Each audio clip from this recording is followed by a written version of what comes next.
I worry about you guys sometimes, you know, because your drama, sometimes it's worse than what I see on Reddit. That's saying a lot. That's right, we are back with some more stories. They are not Reddit stories. These were submitted on my form by you guys. You got some stuff going on in your life.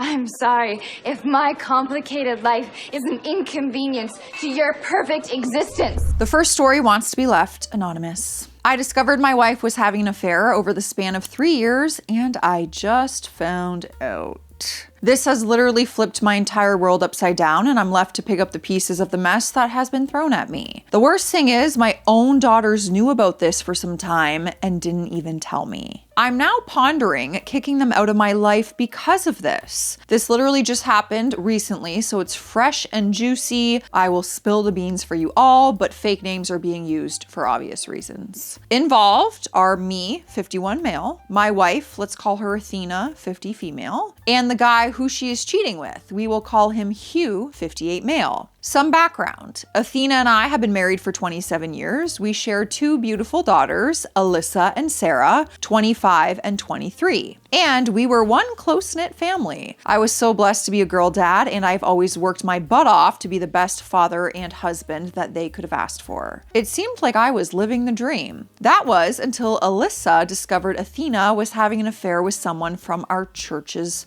choir. For context, Athena was a member of our church's choir. We attended a non-denominational church every Sunday, and Athena would always sing. Eventually, Sarah and Alyssa enlisted as well once they grew older. I did get to greet members of the choir because we would all meet up after church and share meals together. There was a new member, Hugh. The girls introduced me to Hugh at first. He seemed to be very kind and a fun person to be with. We bonded over guy things such as football, music, and whiskey. Now, there's something that makes a lot more sense now that I should have paid attention to at first glance. Hugh was never married and didn't have any children. He came from a background where he had an estranged relationship with his family for reasons unknown. I was a little bit suspicious at first, but I never suspected that he'd be the kind of guy who is capable of something like this. My daughters and wife both spoke very highly of him, and I figured I had nothing to worry about. Unfortunately, that wasn't the case when this all came ahead. Let's get to the point of how and when I found out. Both me and my daughters began to notice that Athena was behaving strangely. She was always very social and happy, but then all of a sudden she became very quiet and distant. It was very unlike her. Another red flag I should have known was that we hadn't been intimate together as much as we used to be. When I asked Athena if something was wrong, she just brushed it off, saying it was work-related stress and that she just wasn't in the mood. This went on for a few weeks, and I began to suspect that there was more to the story than what I had been told. One day, I met up with some of the other choir members to gain some insight into what they thought about Athena and if they noticed any changes. They all told me that she stopped reaching out to them and couldn't even meet up for coffee after church like they always did. Then I was told that they began to notice Athena and Hugh always spending time together whenever they gathered for choir practice during the week. From what I was told, the ladies said that they always see Athena and Hugh sitting with each other away from the group, and something just didn't seem normal. That is when I began to think about the possibility that something was going on between them. I later found out some time after this when I got a phone call from our pastor, who I'm good friends with, telling me that he caught Athena and Hugh kissing in one of the church's Bible study rooms in front of the Lord in his holy place. The sin. Shame. I was absolutely devastated and angry. I had suspicions, but hearing it come from the supposed man of God, that was all I needed to hear. I immediately texted Athena to tell her to come home immediately because we needed to have a serious talk. Later that afternoon, she came home from work and I was sitting at the kitchen table where I confronted her about the whole thing. I informed her of what our pastor had said and I wanted answers. Athena was being resistant at first, but ultimately confessed that it was indeed true. I was livid. Athena then tried to play it off as if it was a one-time thing, but I did not want to hear it. A one-time thing is too much when you're married. But what Athena said next took my breath away. She said that she had told our daughters about this and they said not to say anything because they did not want to ruin things. This was like pouring gasoline on the fire that was already burning inside me. My own daughters knew about this and they didn't even tell me. I have no words for that. It turns out that Alyssa and Sarah have known for about 7 months. I couldn't even look at Athena and I just got in my car and drove away because I needed to be alone with my thoughts. Now it came time to confront my daughters. I called both of them screaming, "How could you?" I informed them what their mother had told me and I was absolutely heartbroken and disgusted. Learning that my wife had cheated on me was bad enough, but my own daughters knew about it and tried to cover for her. That was a million times worse. They tried to act all innocent, that they didn't want to cause trouble, but that they had indeed done it and they chose not to tell me. It didn't even matter at this point, I just wanted the truth. I told them I was very hurt and that I don't know if I'll ever be able to forgive them for this. I then hung up the phone. Fast forward to now, it's been over a month and I still haven't talked to either of my daughters. I've pretty much cut off all contact with them and I've been pondering as to whether or not I can move past this. I know I'll get flack, but I find it hard not to be utterly disgusted with my daughters. The angry and hurt I feel towards my wife is natural, but I never imagined it'd be possible to feel this way towards my daughters. I would like to think that I've been a loving, attentive father who has always supported them. It feels like the past 2.5 decades have been a lie. I shouldn't feel this way and I know I should love them, but all I feel towards them is intense rage and hurt. I feel betrayed. They should have never ended up in a situation where making such a choice fell on them, but I would like to think in all the years of being a good parent to them that they would have cared enough to say something to the parent who wasn't screwing around. How am I supposed to continue to try and love my girls when they've done this to me? The betrayal from my wife hurts immensely, but my love for her was basically broken the moment I found out. If she confessed at the end of her affair, I might still have forgiven her, but my girls knew and never once said anything to me for months. My love for them is supposed to be unconditional, and I'm having a difficult time here. This is really testing me as to whether or not my love for my daughters can weather anything. I've been in contact with a divorce attorney recently and been seeking counseling about what to do and what I should do with my daughters. I've already moved out of our house and I've been living in an apartment just until this whole thing is over. I've always been taught that we are called to forgive and make amends. However, this whole situation has really tested my faith and everything I've ever known. I don't have any strength to face either Athena or my daughters because the pain and hurt is still there and so heavy, and I don't know if I'll ever be able to get over it. This isn't something that goes away. This will stay with me forever. As a father, I'm completely torn about whether I should want to seek reconciliation with them or let our whole relationship burn down with the rest of this mess. How am I supposed to go about this?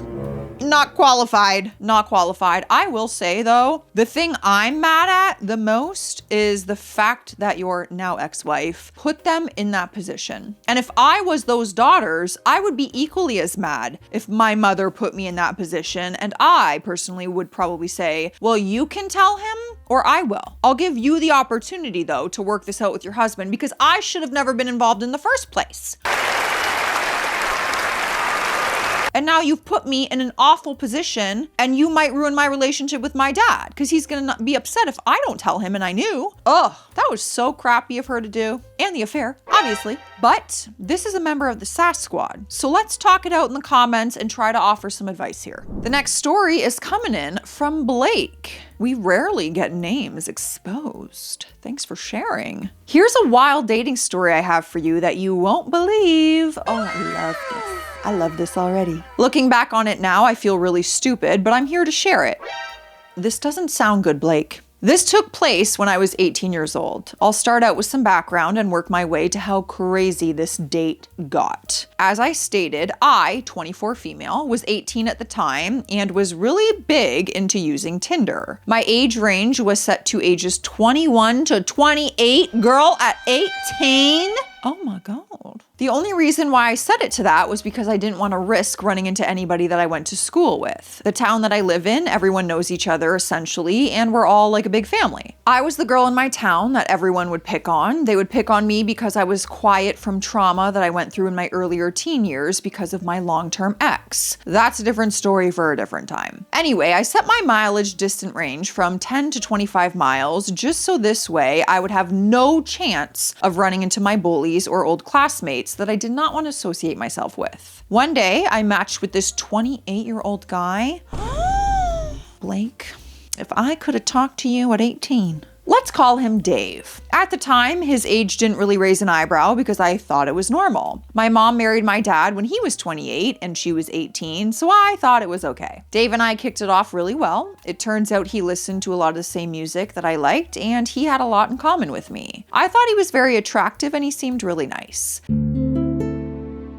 Dave and I made plans on how we were going to meet. We were going to meet on a Friday evening and get dinner. Here's where the fun begins. A little more context. I didn't have a job at the time and I didn't have much money. Friday afternoon came and Dave decided to send me an Uber from my place to his destination. In my mind, I thought, geez, what a nice guy. However, I couldn't see where I was going since I wasn't the one paying for the Uber and I didn't have the app. Great. So he could have literally sent you to the middle of a forest and murked you. I watch a lot of true crime. I can tell. We don't need this kind of negativity, Joss. Always thinking worst case scenario. In hindsight, a big mistake. The Uber ride lasted for about 40 minutes until we finally arrived at the final destination. When I got out, I realized that I had arrived at a martial arts school. Very confusing and weird. I texted Dave and he told me to meet him inside. When I walked inside, I saw that there were a lot of kids and they were playing Kids Bop. I see Dave dancing to the music and busting out some really intense dance moves to the Kids Bop cover of Uptown Funk. Yo, Kids Bop sometimes slaps, okay? You ever listen to Kids Bop? It just makes you feel young again. When he was done dancing, he finally said hi to me. I would have said hi, but I felt really awkward as is. Also, my phone died, so I watched him do subpar martial arts moves. Oh my gosh. All these details are just a dating nightmare. No cell phone service, no Uber to see where you're going. You've never met this person. His instructor was really annoyed with how cocky he was acting. After he was done with his kung fu session, his mom picked us up in his car. I was confused as to why he wasn't driving his own car. Well, it turned out Dave revealed he had a DUI and he got his license taken away. My grown self would have jumped out the second I heard this, but of course my immature mind didn't care at all. If you think this couldn't get any more crazy, you're wrong because the fun was just beginning. Here's where it gets really good. His mom asked me what restaurant I wanted to eat at and I decided to pick Texas Roadhouse. I thought it was only going to be Dave and I, but his mom came too. So uncomfortable. Awkward. His mom paid for the entire meal for all three of us. She sat with us the entire time and it was really awkward. We talked about baseball and marriage. That was it, and it was silent for the most part. Our waitress came up and broke the silence and asked Dave if he wanted a box for his food since he was already full and only ate half of it. After the waitress gave him his to-go box, I see him reach over and grab my chicken wings, which I was still eating, and put them in the same to-go box with food, and he decides to take my food in his box too. He didn't ask me or anything. The moment he put his food away, he decided to put my food away too. What weirded me out even more was how he took the bones of my wings that I was already done eating. Oh, so he brought those bones home? See, my mind just goes somewhere, you know? I don't know if I want to know what he did with those bones and why he did that. I'm thinking of a certain someone though, let me tell you. And his name is Jeffrey Dahmer. I was regretting this whole date the entire time. I didn't have any way to communicate with my mom or friends, and I was 40 minutes away from my house. I didn't have any money at the time either, so I just kind of had to deal with it. When we were done eating, his mom gave me a ride home since my house was on the way to theirs. The whole car ride was quiet for the most part. I was just awkwardly twiddling my thumbs, wondering when I was going to get home. That 40-minute car ride felt like an eternity. When we arrived at my house, Dave insisted on walking me to my door. He gave me a hug goodbye. However, I could feel something down below on my lower thigh. I'll keep it PG. Pitching a tent. You know, a pitching of the tent. and I could feel it. I was very creeped out and immediately ran inside and locked the door. I took a long shower to cleanse my mind, and I was just thinking in the back of my head, what just happened? What was that?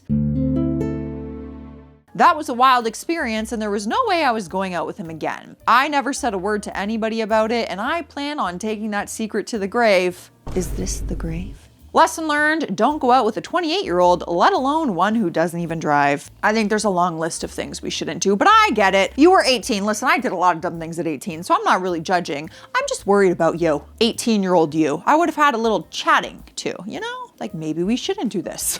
I'm happy he wasn't, I'm happy you're alive and well. I need a sip of water, and so do you. Let me know what you're drinking today, but I will encourage you to take a sip of water because you need it. Cheers.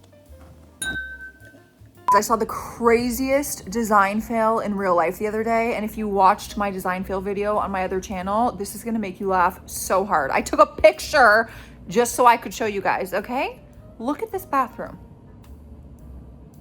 Next story is anonymous. My wife cheated on me in the worst way. Everyone, guys, seriously, like 80% of my viewers are being cheated on, apparently. What is going on? This is the ultimate betrayal, and she still believes we can make it work, but I don't. We're currently in the process of filing for divorce, but nothing is imminent yet. I'll be using fake names just so I can expose her cheating side without her knowing. I, 33 male, and my wife Pam, 32 female, have been married for a little over a year now. We had been together for 5 years in total, dated for 2, and engaged for 2, and we have no kids. Now looking back on it, our relationship wasn't always a happy one, and I honestly should have left earlier before things got to this point. Hindsight is always 20/20. We initially separated after she became physically abusive and over time started also using substances and alcohol. This stemmed from when we sadly suffered a miscarriage in April of last year, and it took a toll on her mental health. She became outlandish and very ill-tempered. There was even one episode where she became abusive, where the neighbors called the cops and she ended up in jail. Stupidly, I bailed her out, but only on the condition that she gave me her word that she would agree to seek professional treatment and change her ways for the better. We reconciled and decided to work on our marriage. Life was perfect. She truly changed for the better, quit her addictions, was supportive, caring. She was the woman I fell in love with in the beginning, and everything was going well. We always stated that opening up to each other and honest communication is best, and we would never hide any secrets from one another. Well, I got duped again. After going through her old phone, I found messages detailing multiple affairs. The messages were dated April of 2025 when she was sleeping with another guy during the time period she suffered from her miscarriage, and her texts were of the guy asking if the baby could be his. The more I dug deeper, the more affairs I discovered taking place over the course of our marriage. The real kicker was when I found messages from her ex-boyfriend detailing that they had slept together the day after our wedding. Oh my God, it's just all so bad. It's all so bad. Oh no. I was absolutely shocked and I felt like an idiot. It turns out our whole marriage was a lie. I finally confronted her and she didn't fight back. She didn't even try to gaslight it. She admitted everything and broke down apologizing. It's the one time I felt her actually being remorseful, but the damage was done. This was too much to handle and my mind was broken. I did everything for this person. I was there through her addictions, her abuse, her family crisis. I bailed her out of jail when she was arrested, everything. I went further than most men would have because I never lost faith. That was until she confessed everything to me. I feel completely broken. I filed for divorce a month ago and have begun the process of dividing our marital assets. But if you ask me, I really don't think it's right for me to have to give up half of my assets and income to my cheating wife when I have done nothing but be faithful to her and she was screwing around behind my back. This is the ultimate betrayal, and she still has the audacity to tell me that we can make this work. I showed her love, I got hate in return. I showed her compassion, I got the cold shoulder. I showed her gratitude, I got contempt. I showed her love, I got cheated on instead. I can't stop hurting. I have zero hope at this point. It was all a lie. This will never heal. I say I'll move on, but I don't know how. I say I'll find happiness, but I don't believe it. My entire life has been one disaster and tragedy after another, and I'm broken. I'm still going to try because I have nothing else to do but keep going forward. I know it feels like the end, but I promise you, you will get out on the other side of this. You really, really will. And it's not going to be easy, and it's going to hurt, and it's going to suck, but this will be, you'll look back and be like, what a blessing in disguise, because I deserved better. I deserved better with the rest of my life and who I'm going to spend it with. We only get one chance at this life, guys. We're here one time. But I promise there's so much more life to live, and it will be brighter and happier. You're just going to have to heal from it. It's her loss. Take your power back. Know your value. You should be the one crying. Why am I crying? Just kidding. I also cried when I was cheated on. Of course you're going to cry. You're hurt.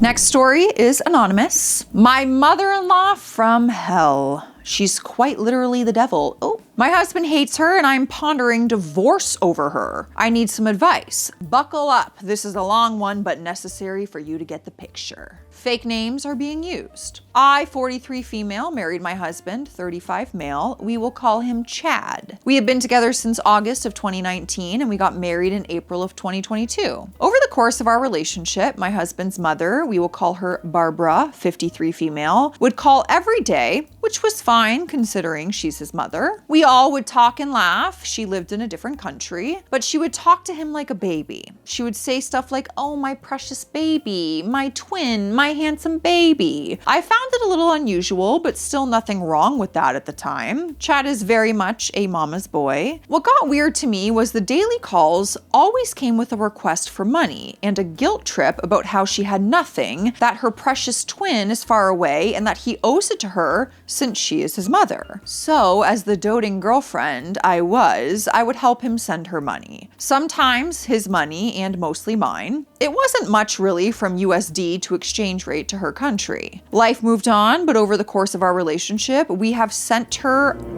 wow, roughly $19,000 a year.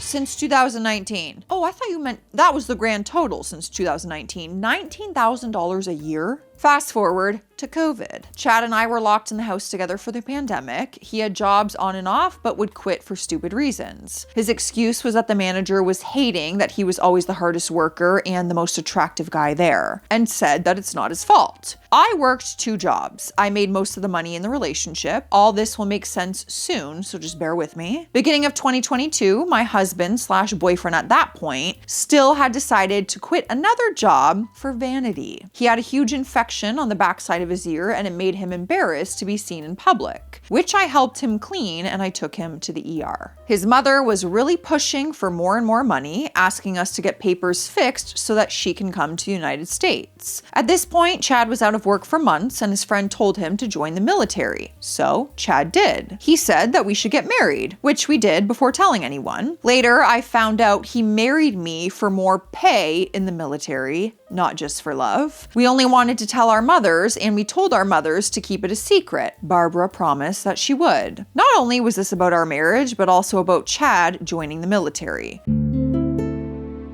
It's also important to know that her country is run by a cartel. Can you guess how this goes? Turns out she didn't hold up on her end of the bargain shortly after he left for basic training. She was posting pictures of him in uniform. We both told her not to do that because it was a risk to his life if he went to visit her. Then she told all of his family that we got married. I was very upset. We hadn't announced it yet and we wanted to surprise everyone with a wedding in Hawaii, which was where we were moving to. I called her and told her that it wasn't her place to do that. I was being treated like crap by his family now. They were calling me every name in the book. This wasn't the first time his family had talked crap about me either. It has been like this since the beginning of our relationship. I was just told, I'm sorry, this is how my family is. I was married to him, not them, so I just kept on living my life. In 2024, we started to get Barbara's paperwork fixed. We submitted the original application back in 2020 and never got anywhere until I called the military lawyer and I asked for help.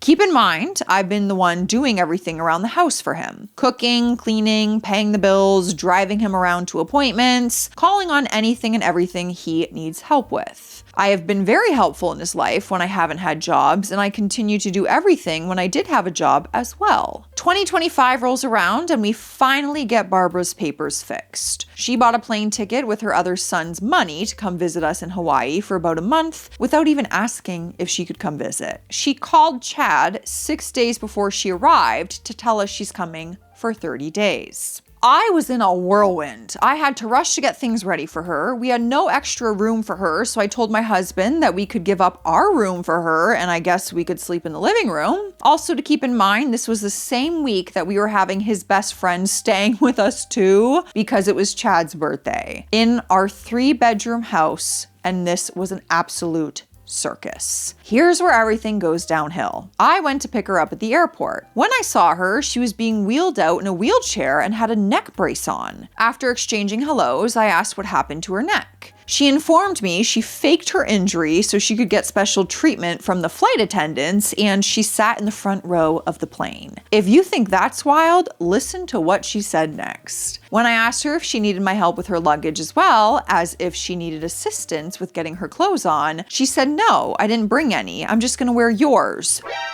For a month? My eyes widened with the "May I beg your finest pardon?"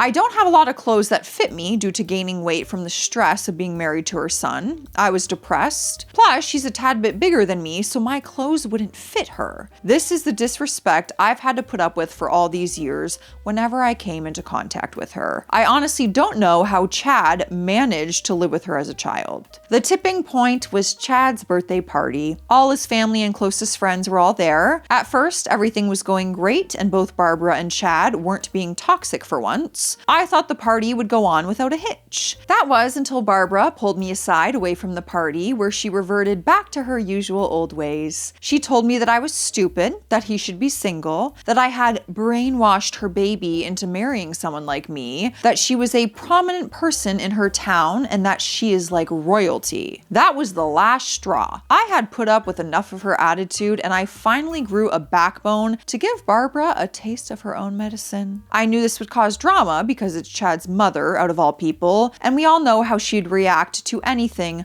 not going her way. I was not going to let her disrespect me in my own house. I got right in her face and I said, "Shut the F up." For once, she was dead silent. Also, Chad and all the other guests heard us and they came inside to see what was going on.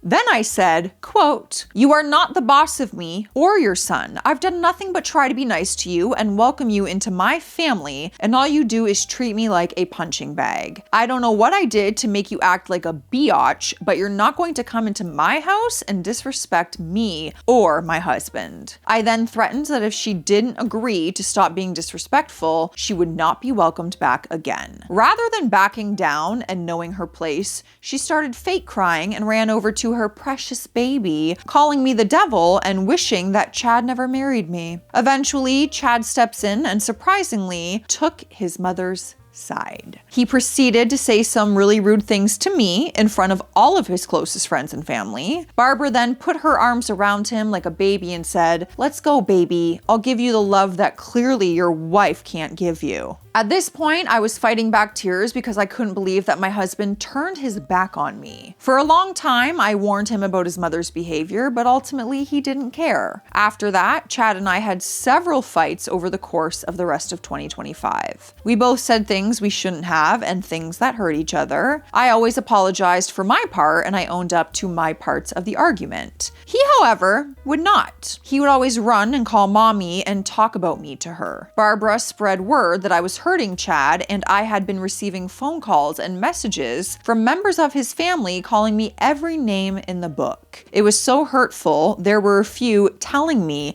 that I should end my life. I told Chad that I was done being disrespected and that anybody who doesn't have my back or doesn't care about me or only talks bad about me or us, they were never allowed to contact us ever again. Okay, but also your husband is allowing people to literally bully you and tell you to end your life. Girl.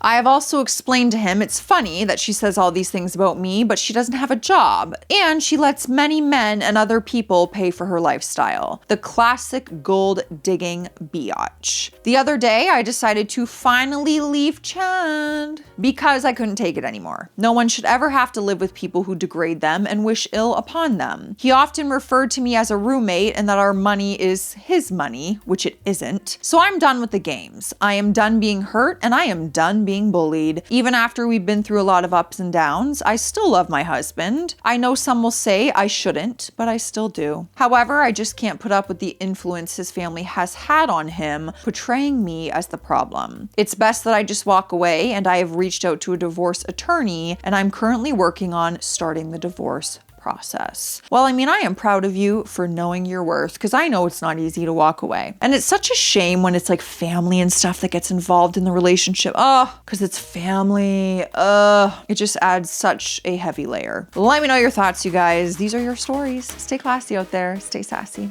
I'll see you tomorrow.